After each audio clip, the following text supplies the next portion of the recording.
नमस्कार। आप देख रहे हैं टिप्स सिविल सर्विसेज और मैं हूं श्रीकांत त्रिपाठी।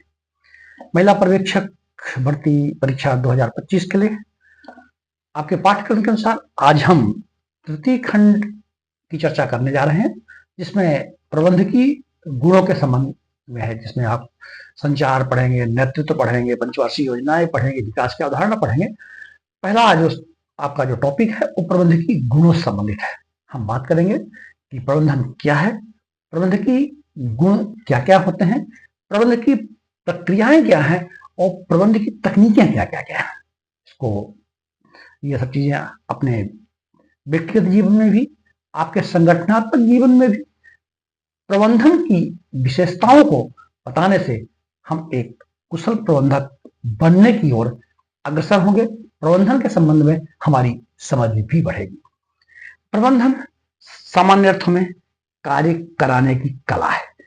जो व्यक्ति बेहतर तरीके से कार्य करा लेता है वह प्रबंधक कहलाता है। जीवन के हर क्षेत्र में, चाहे अपना जीवन का प्रबंधन हो, समय का प्रबंधन हो, परिवार का प्रबंधन हो या व्यवसाय का प्रबंधन हो, कार्य कराने की कला जहां भी बेहतर तरीके से आ जाएगी वहीं हमारे जीवन में प्रबंधकीय गुण आ जाते हैं। अगर इसको परिभाषा के दृष्टिकोण से हम कहें तो संसाधन, मानव संसाधन, प्राकृतिक संसाधन, वित्तीय संसाधन, भौतिक संसाधन, सूचनात्मक संसाधन ये कई प्रकार है। संसाधनों का सही उपयोग करके लक्ष्यों को प्रभावी और कुशल तरीके से, आप जो भी काम करते हैं, आपके लक्ष्य होते हैं, तो उनको कुशलतम तरीके से, इफेक्टिव तरीके से अपने गोल को प्राप्त करने की जो तरीके अपनाते हैं, जो प्रक्रिया अपनाते हैं, उसी को प्रबंधन कहा जाता है, उसी को प्रबंध कहा जाता है। इसके लिए क्या क्या गुण होना चाहिए? विभिन्न प्रबंध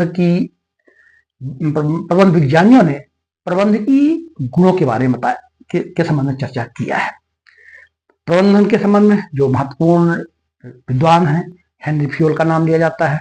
वैज्ञानिक प्रबंध के लिए फ्रेडरिक टेलर का नाम लिया जाता है, मेरी पर्वर फॉलेट का नाम लिया जाता है, जॉर्ज टेरी का नाम लिया जाता है। इन सब विद्वानों ने परंपरागत प्रबंध और वैज्ञानिक प्रबंध और मानव संबंध प्रबंधों के संबंध में प्रबंधकीय गुणों की चर्चा की है। उन प्रबंधकीय गुणों के संबंध में हम शॉर्ट में चर्चा करेंगे। प्रबंधकीय गुणों के संबंध में पहली जो क्षमता होनी चाहिए वो है नेतृत्व की क्षमता। हर जगह अपना जो प्रबंधक है उसको लीड करना। लीडरशिप की यह क्वालिटी होती है कि वह अपने उपस्थिति से, अपने कौशल से, अपनी बुद्धिमत्ता से दूसरों को कार्य करने के लिए प्रेरित कर दे और आवश्यकता आने पर उनको नेतृत्व भी प्रदान करे। दूसरा है निर्णय लेने की क्षमता, decision making, very important. Herbert Simon ने निर्णय लेने की क्षमता को प्रबंधन का सबसे महत्वपूर्ण गुण बताया है। जब भी हम कोई निर्णय लेते हैं तो निर्णय के लिए हम विकल्पों की तलाश करते हैं, उन विकल्पों को डिजाइन करते हैं और उसमें जो सबसे बेस्ट विकल्प होता है उसको हम चयन करते हैं। तो यह निर्णय लेने की क्षमता, जब भी आपके सामने कोई कार्य आता है तो डिसीजन लेना बहुत ही इंपॉर्टेंट है कि हम समय और परिस्थितियों और संगठन के अनुरूप निर्णय ले सकें। संचार कौशल, कम्युनिकेशन स्किल, हमारी जो संचार की क्षमता है वह सरल भाषा, बोधगम्य, एक अर्थी और हमारी संगठनात्मक परिस्थितियों के अनुरूप हो और दूसरे को प्रेरित करने वाली हो, समझ में आने वाली हो। हमारी भाषा और हमारी शैली इस तरह से होना चाहिए। इसको संचार कौशल, कम्युनिकेशन स्किल कहते हैं, ताकि हम इफेक्टिव तरीके से, प्रभावशाली तरीके से संचार कर सकें। अपनी बात को दूसरे तक पहुंचाना ही संचार है और उनसे बेहतर तरीके से फीडबैक प्राप्त कर लेना, प्रतिक्रिया प्राप्त कर लेना संचार कौशल का एक पार्ट है। समस्या समाधान कौशल, प्रबंधन के हर क्षेत्र में प्रॉब्लम्स आती हैं। प्रबंधकीय गुण का एक महत्वपूर्ण है कि जो भी प्रॉब्लम्स आए उनको समाधान करने की क्षमता हो। कोई भी समस्या आती है उसको एस्केप ना करें, उसे भागे नहीं, उसे पलायन ना करें। उस समस्या का तथ्यों को, परिस्थितियों को, समय को समझकर उनका समाधान निकालने की कुशलता होना प्रबंधन का एक महत्वपूर्ण गुण है। समय का प्रबंधन, हर क्षेत्र में, जीवन के हर क्षेत्र में समय की आवश्यकता है, 24 घंटे का समय है, उनको हम बेहतर तरीके से मैनेज करके अपने संगठनात्मक व्यवहार को, अपने व्यावसायिक कुशलता को, अपने टारगेट को, अपने गोल को बेहतर तरीके से समय प्रबंधन के साथ प्राप्त कर सकते हैं। वर्तमान अगला जो गुण होना चाहिए वो भावनात्मक बुद्धिमत्ता है। स्वयं की इमोशंस को समझना कि हमारे इमोशंस किस टाइप के हैं, किस ढंग से हम अपने इमोशंस को प्रभावी तरीके से व्यक्त कर सकते हैं, और जो आपके साथ कार्य कर रहे हैं उन कार्य करने वाले लोगों के भावनाओं को समझना, भावनाओं का बेहतर तरीके से आदान प्रदान करना, और भावनाओं को बेहतर तरीके से मैनेज करने की क्षमता को भावनात्मक बुद्धिमत्ता कहते हैं। वर्तमान में बौद्धिक क्षमता के साथ साथ इस भावनात्मक क्षमता की बहुत विशेष चर्चा की जाती है कि किसी भी सफलता के लिए, किसी भी प्रशासनिक सफलता के लिए भावनात्मक बुद्धिमत्ता होना बहुत आवश्यक है। कई बार हम जब देखते हैं कि जो कुशल नेतृत्व जिन्होंने देश को, प्रदेश को, संगठन को, प्रोफेशंस को और जीवन को बेहतर तरीके से नेतृत्व प्रदान किया है, उनमें भावनात्मक बुद्धिमत्ता बहुत अच्छी होती है। ऐसे बहुत से महापुरुष लोग हुए हैं जिनके द्वारा जिन्होंने अपनी भावनात्मक बुद्धिमत्ता के द्वारा एक विशाल लीडरशिप तैयार कर दी, विशाल फॉलोअर्स तैयार कर दिए। अगला जो गुण है वो है अनुकूलन क्षमता, एडाप्टेशन। अनुकूलन, समय बदलता है, परिस्थितियां बदलती हैं, संगठनों का स्वरूप बदलता है, आपके कार्मिक संसाधन बदलते हैं, वित्तीय संसाधन बदलते हैं, नवाचार बदलता है। ये सब इन सब के साथ में हम एडाप्टिव हो सके, हम अनुकूलित हो सके, इनको हम एडजस्ट कर सके, इसी को अनुकूलन क्षमता कहते हैं। तो इसलिए प्रबंधक को के साथ एक बेहतर अनुकूलन क्षमता उसके जीवन में होना चाहिए।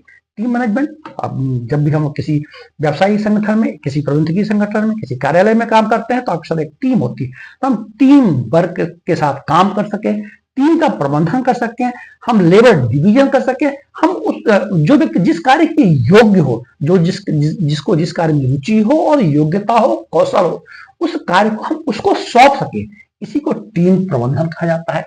नैतिकता और ईमानदारी, ये बहुत ही महत्वपूर्ण है। ये हमारे एथिक्स में आता है कि हमारी जो चरित्रावली है वो बेहतर हो, नैतिक जीवन हमारा बेहतर हो, ताकि हमारी बातों पर लोग भरोसा कर सके, विश्वास कर सके, और जो उनको कार्य सौंपा गया है उसको ईमानदारी से पूरा कर सके। नवाचार और क्रिएटिविटी, परिस्थितियां जैसे बदलती हैं, नए नए इनोवेशंस होते हैं, नई टेक्नोलॉजी आती है, उन टेक्नोलॉजी को क्रिएटिव तरीके से, इनोवेटिव तरीकों से हम अपने जीवन में ला सकें, संगठन में ला सकें, अपने प्रोफेशन में ला सकें, ये क्षमता प्रबंधक के पास होना चाहिए, ताकि हम वैश्विक परिस्थितियों के अनुरूप अपने संगठन को विकसित कर सकें, हम अपनी व्यवस्थाओं को विकसित करें। ये प्रबंधकीय गुण है। प्रबंधन की प्रक्रियाएं, कैसे बेहतर हम प्रबंधन कर सकें। संगठन में एक शब्द आता है जो 7 शब्दों को संक्षिप्त करके बनाया गया है, जिसे पोस्ट कॉर्प कहा जाता है। पोस्ट कॉर्प मतलब POSTCORB, पोस्ट कार्ब, इसको, ये संगठन का पर्टिकुलर एक शब्द है, पोस्ट कार्ब। जब भी आप कोई प्रबंधकीय कार्य करते हैं तो आपको इतनी चीजों का ध्यान रखना पड़ता है, इतनी प्रक्रियाओं का पालन करना पड़ता है, ताकि हम कुशल प्रबंधन कर सकें। P फॉर प्लानिंग, हम एक बेहतर नियोजन कर सकें, उस योजना को पूरा करने के लिए हम संगठन बना सके, ऑर्गेनाइजेशन तैयार कर सके, उनके उस ऑर्गेनाइजेशन में हम कार्मिकों को फिट कर सके, कार्मिकों को चयन कर सके, इसको स्टाफिंग कहा जाता है, और उनको हम दिशा निर्देशन, मार्गदर्शन कर सकें, इसको डायरेक्टिंग कहा जाता है।